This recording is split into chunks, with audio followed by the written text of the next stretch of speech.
This video takes you through our app, Lawsuit Analyzer, which our reviewers have coined as legal aid at your fingertips. But first, a little history. Historically, case evaluation has been the exclusive province of lawyers. But now that the legal system is giving way to self-service with alternative dispute resolution, online platforms, and higher small claims court limits, you can handle your dispute pro per, which is self-represented, or at least manage it yourself. That is, if you can evaluate your case. We created Lawsuit Analyzer to do just that. They said it couldn't be done. Laypersons analyzing their own legal dispute, but we did it. Not only does Lawsuit Analyzer legally evaluate your case, it assesses collectability and brings you to exactly which forum your dispute should be heard in. Lawsuit Analyzer has been featured on Good Morning America CNBC-CBN and has been recommended by the American Arbitration Association as a practical system designed to help analyze a dispute.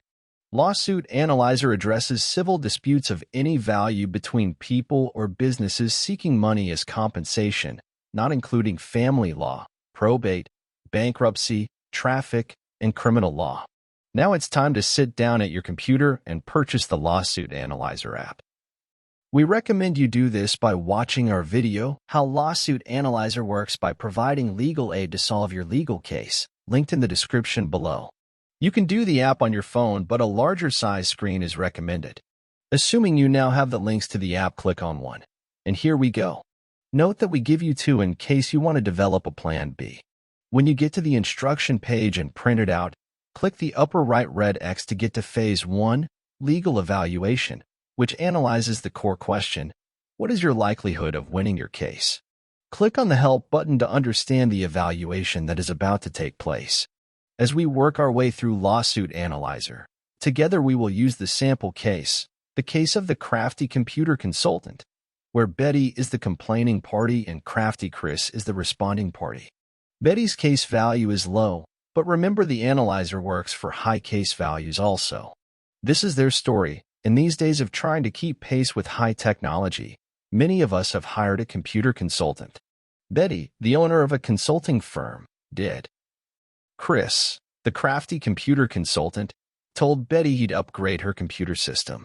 Betty asked for a proposal for how much all of this would cost, which the consultant provided in the amount of $12,500. The upgrade took a painful 4 months and ended up costing $16,500. Betty was busy managing her business when Crafty's invoices that were for over the proposal amount arrived. They went directly to the accounting department and were paid. By the time Betty was aware of the overcharges, she had paid $16,500, $4,000 over the proposal. Then, the network suddenly stopped working and Crafty told Betty she would need a memory upgrade for 3 of the 4 computers, which would cost her another $1,100. It was at this point that Betty decided this guy didn't know what he was doing, and it was time to get a second opinion. Her expert confirmed her suspicions. Here are the positions of the parties. Betty and Chris had several conversations about how to resolve their dispute and were deadlocked. Betty's position was that crafty Chris had given her a firm bid for the upgrade, had charged her more than that, and upgrades were already failing. Her computer technology expert valued the work done, and that Crafty should reimburse her for payments made in excess of that amount. Crafty did not agree. He advised that the proposal he'd given was only for his time, and it was only an estimate anyway. He felt that Betty understood that hardware and software upgrades could not be estimated when their agreement was signed. He felt it was all an understandable miscommunication, and he should get paid for all the work he did and parts he supplied. And if she had a problem with his fees, why didn't she say so instead of paying his invoices? As you can see, there is no obvious winner here, which is typically the case with most legal disputes. Both sides have valid points. But when you review the language of their written agreement, the scales tip in favor of Betty. Let's look at their underlying agreement. The obligations of Crafty and Betty are spelled out in their written service agreement, which does not indicate it is merely an estimate, nor does it state that it is just for Chris's time. It states, upgrade existing computer system, $12,500. The law in their state, and in most states, construes an ambiguity in an agreement, although there appears to be no ambiguity here, against the drafting party, which was Crafty. The service agreement also contains an attorney fee provision but no mediation or arbitration provision. Let's review Betty's damages. Betty's technology expert advised that the value of the upgrades to her equipment is $8,000. Betty's claim against Crafty will be for the $16,500 paid minus $8,000, the expert's valuation of the upgraded system, for a total of $8,500. She's not a litigator and wants to get this over as soon as possible. All of this information is on the help page for Phase 1. As you work through Lawsuit Analyzer, Betty and Crafty's dispute plays out at the bottom of the information provided by clicking the Help button on each page. Now let's move on to the first question of the Lawsuit Analyzer app by clicking the down arrow at the bottom of the slide. What obligations did your adversary owe you? Click on the Help button for guidance to answer this question. In Betty's case, Crafty agreed to upgrade Betty's computer system for $12,500. Click the down arrow and arrive at the next question. Always click on the Help button to receive legal guidance. Keep moving forward through the questions in Phase 1 and the associated help. The question, did you have a prior obligation to your adversary, is important since in some situations the complaining party was required to do something before the adversary's obligation began. In Betty's case, her prior obligation was to pay the deposit called for, which she did. The next slide is Betty's legal evaluation. For Phase 1, your case is either feasible with 350 points or your case is weak with 0 points. You can still have a weak case and compensate for it in other phases, so continue on if that is the case for you. Always refer to your printed out instructions when working through the app. For instance, you can click the back arrow next to the next page arrow to go back and review or change an answer. You also have no time limit with the app. Answer some, come back tomorrow, it will remember your answers. The app doesn't time out. Now that we've completed Phase 1, let's move on to Phase 2. Damages assessment, which answers the question, how much are you likely to recover? Clicking on Help introduces you to gross, recoverable, and net damages. Moving on to Question 1. By clicking the down arrow, you are asked, what is the amount of your damages? The help page advises that we are after gross damages here and gives you a mini legal course in the many different types of damages one can sustain. For Betty, her gross damages are $16,500. The next question asks if you were a partial cause of your damages. If you are a cause, the help page directs you to assign a percentage of fault to yourself, which will then offset your gross damages, leaving your recoverable damages. Betty was not a partial cause of her damages. The next question asks whether you received a substantial benefit from the situation. If yes, you then value and deduct that benefit from your damages. In Betty's scenario, she has received an $8,000 benefit from the work Crafty did, which will then reduce her gross damages of $16,500 by $8,000, leaving recoverable damages of $8,500. The next question relates to damage-defining provisions in any contract between the parties. The help page provides an exposé regarding types of provisions and how to identify them. Betty answers this question no, however, their agreement did include a liquidated damages provision fixing damages at $500 if Crafty failed to complete the services requested satisfactorily. Being a savvy businesswoman, Betty elected not to initial that provision as she felt this amount was unrealistic. Thus, Betty and Chris are not subject to a damage-defining provision for their dispute. If your answer is yes, you will be asked whether it is a liquidated damages provision or a damage limit provision and to identify the dollar amount of the provision. The next slide then applies the damage provision to your damages to further define recoverable damages. The help page describes your recoverable damages as your gross damages adjusted by apportionment of fault, whether you received a substantial benefit, and whether there is a damage-defining provision. This step-by-step process often is a wake-up call to user of the app as they see their gross damages whittled down to recoverable damages. It is really a scientific process that can take a week of trial to determine. In Betty's case, her damages were whittled down from $16,500 to $8,500. In the next slide, we move into discovering the forum where your dispute will be decided. The first step is to choose the state where the dispute occurred, which then brings up the small claims court limit in that state. The help page prescribes steps to take to choose the appropriate state. For Betty, the small claims limit in her state is $5,000. Her recoverable damages are $8,500. You are then asked if you are willing to reduce your claim to fit the small claims court limit. Betty is not willing to reduce her claim. The $3,500 difference is not acceptable to her, yet. So she answers no. If she had answered yes, she should have been asked a different set of questions next, but let's stay with her scenario. When answering no, the next slide asks if you will be represented by an attorney. The help page for this question goes through many factors to consider when deciding this important question, including how confident you feel about your case and whether you will be entitled to an award of the attorney fees paid if you win. Review all 10 of the considerations before making your decision. Remember, any answer can be changed by clicking the Go Back arrow. The next query addresses whether you have an attorney fee entitlement in a contract with your adversary. Betty does have an attorney fee provision in her contract with Crafty, so she answers this question yes. Next question is, do you have a binding arbitration agreement with your adversary? With an arbitration agreement comes a great gift. You will be able to detour from the traditional public court system into private alternative dispute resolution. Betty does not have an arbitration provision, so she must bring her dispute into the court system unless she can get Crafty to agree to alternative dispute resolution. Next question is, do you have a mediation agreement with your adversary? Typically, contracts that provide for mediation also provide for arbitration, but sometimes they are solo. Thus, this question. Betty's agreement with Crafty does not have a mediation agreement. The next query is, will you invest substantial time into your case, and if so, to approximate the value of your time? Again, the help page guides you to determine this.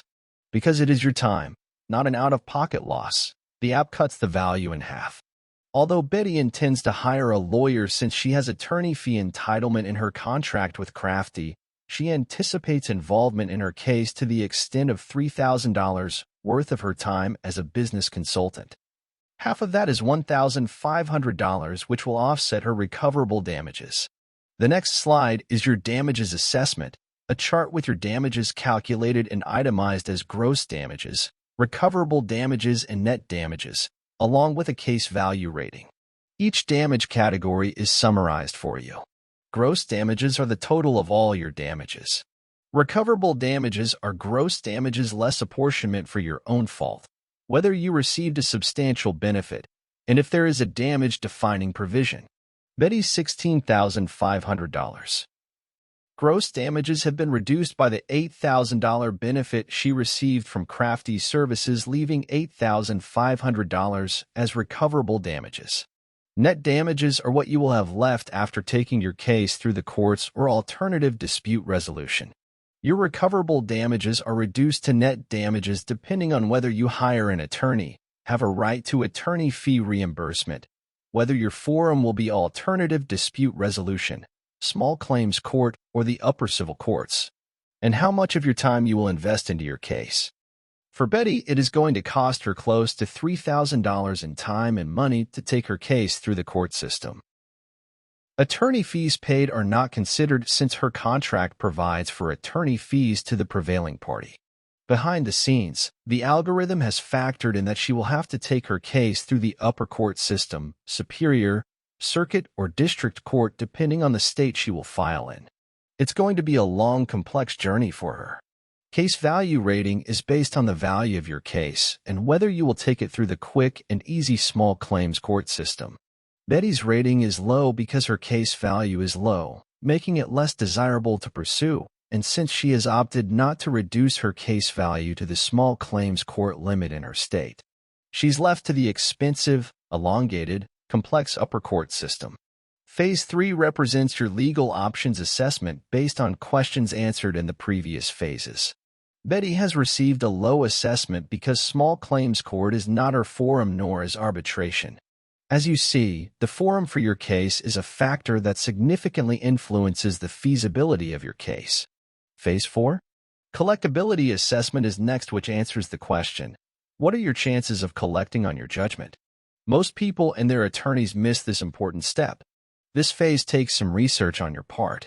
You can obtain a nice fat judgment, but if you don't have a juicy adversary to collect from, you've got a piece of paper to hang on the wall. Remember to click on the Help button to gain more information about how to go about this important detective work. The next slide gives you a list of choices to match the investigation you've performed. Choose the one that applies and move to the next slide. Remember to select the first option that relates.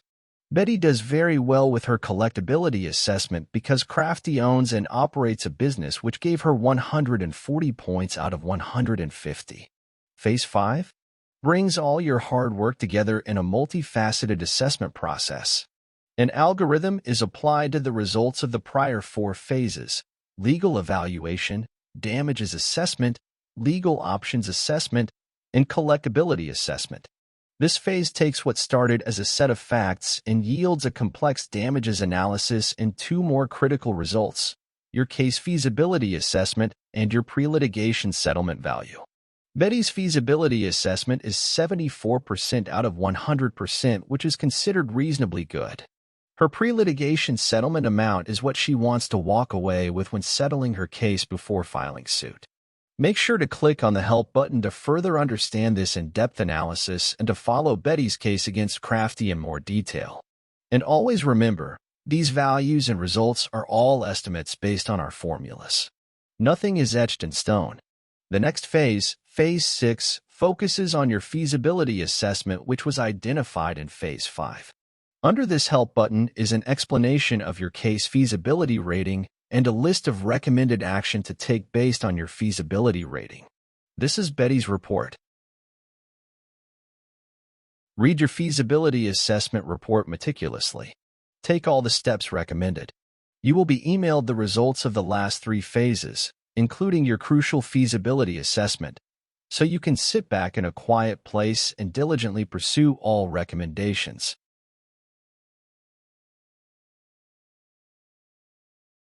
Now let's go to the final phase, forum assessment, and discover the forum where you will pursue your dispute. Will it be mediation, arbitration, small claims court, or the upper civil courts? For Betty, it is the dreaded upper civil court, which we refer to as the House of Horrors. In her state, this court is called the Superior Court.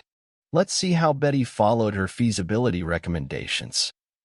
Betty sent Crafty a demand letter advising that if he didn't pay up, she had no alternative but to sue him. She's had 3 discussions with Crafty since then trying to resolve their dispute. Betty feels she has done everything she can to settle without the help of a good mediator. She is headed for the complex upper civil courts, and the least expensive attorney she could find to represent her is $350 per hour. If she wins, she'll get most of what she pays back since her agreement with Crafty includes an attorney fee provision, but she will be out of pocket those fees as her case proceeds the slow road to trial. A couple of attorneys offered to represent her on a 40% contingent fee basis, but she decided the fee was too high. She would rather control time and pay as she goes. She does not have an alternative dispute resolution agreement with Crafty, so she will now present Crafty with an ADR agreement, first calling for mediation, and if unsuccessful, arbitration. The inducement is to make the long and expensive road ahead through the Superior Court the enemy instead of one another. If Crafty does not agree to these alternative procedures, Betty should develop a plan B, which in her case would be to again consider reducing her claim to an amount within the small claims court limit so she can get this over quickly. Crafty gets back to Betty and advises that he doesn't want to go to ADR.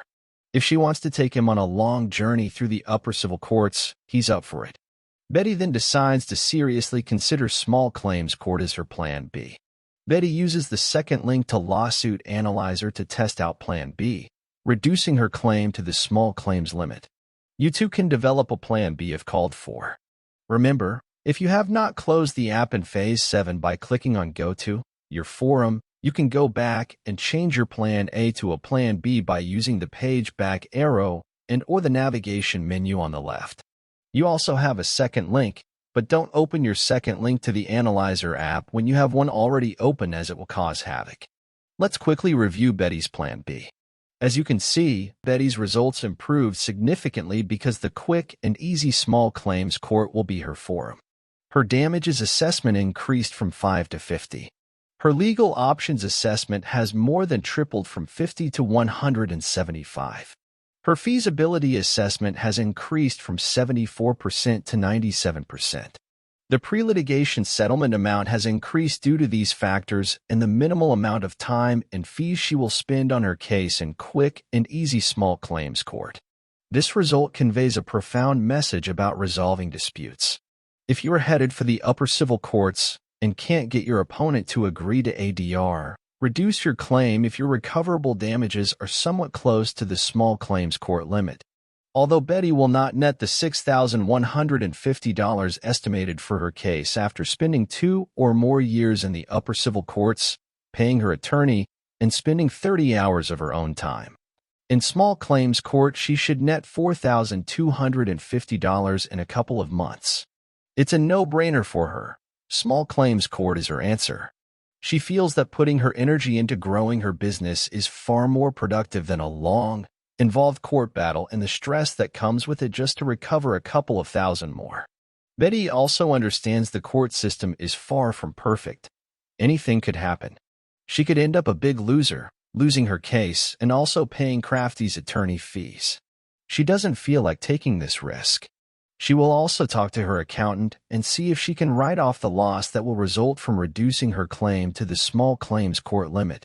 Before deciding in favor of small claims court, she's going to see if Crafty is willing to meet and take one last stab at settlement.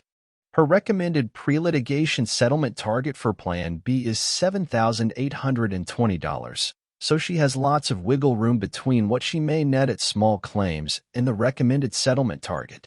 You might ask yourself why in this scenario her pre-litigation settlement target is higher than her recoverable damages of $5,000. This is because she has not yet filed in small claims court and thus reduced her claim to $5,000 to fit the limit, so her recoverable damages are still $8,500. The chart's recoverable damages of $5,000 is based on her having made that choice. In this pre-litigation settlement stage, all options are still open. The reason we gave you 2 links to Lawsuit Analyzer is for you to also develop a Plan B. Still shoot for Plan A, as Betty has done here, but have Plan B ready to implement if Plan A isn't looking good. Betty and Crafty did end up settling. Crafty wasn't interested in more settlement discussion, but found automated online negotiation, AON, worth a shot as a last-ditch effort to get past their dispute. This was a good choice as they settled for $5,950 on the AON platform. We hope this journey through Lawsuit Analyzer has helped you understand how to answer its many questions, the significance of each, and the detailed analysis we have undertaken in creating this app. It is only when you can evaluate all the facets of case feasibility that you can move forward confidently to act pro se, representing yourself or partner up with a lawyer in a meaningful manner. Thanks for choosing Lawsuit Analysis to guide you in your legal journey. For more videos, check out our YouTube channel at Lawsuit Analysis, linked here and in the described below. If you found this video helpful, we'd appreciate your clicking like and subscribing to our channel by clicking the bell icon. You will receive updates as we post new videos.